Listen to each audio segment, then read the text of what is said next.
Hello friends, welcome back to our channel. অনেকদিন বাদে সেদিন একটা বিশেষ কাজে হাবড়া গিয়েছিলাম, আর সেখানে আমার আর তনুর সঙ্গে ছিল রিয়া আর সাগরিকা। যাই হোক, কাজ টাজ মিটিয়ে সন্ধেবেলার দিকে বেশ খিদে পেয়ে গিয়েছিল, তাই রাস্তার ধারে একটা ছোট্ট মোমোর দোকানে ঢুকে পড়েছিলাম। দোকানটা খুব বেশি হাইফাই না হলেও 2 প্লেট মোমো অর্ডার করার পর দেখলাম মোমোটা ছিল জাস্ট অসাধারণ। যেমন জুসি তেমনি স্পাইসি, আর মোমোর সাথে যে চাটনিটা দিয়েছিল না, ওটা ছিল এক কথায় অনবদ্য। যাই হোক, মোমো খেয়ে আমাদের প্রত্যেকেরই ভীষণ ভালো লেগেছিল। খাওয়ার পর যে স্যাটিসফ্যাকশনটা এসেছিল ওটা আলাদাই লেভেলের ছিল।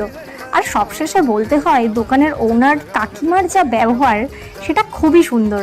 আর আমরা মোমো খাওয়ার পর, বিশ্বাস করো, 2 প্লেট মোমোর পর ওনার কাছে আর অবশিষ্ট কিছু ছিল না। বাকি লোক যারা এসেছিল সবাইকেই ফিরিয়ে দিতে হচ্ছিল।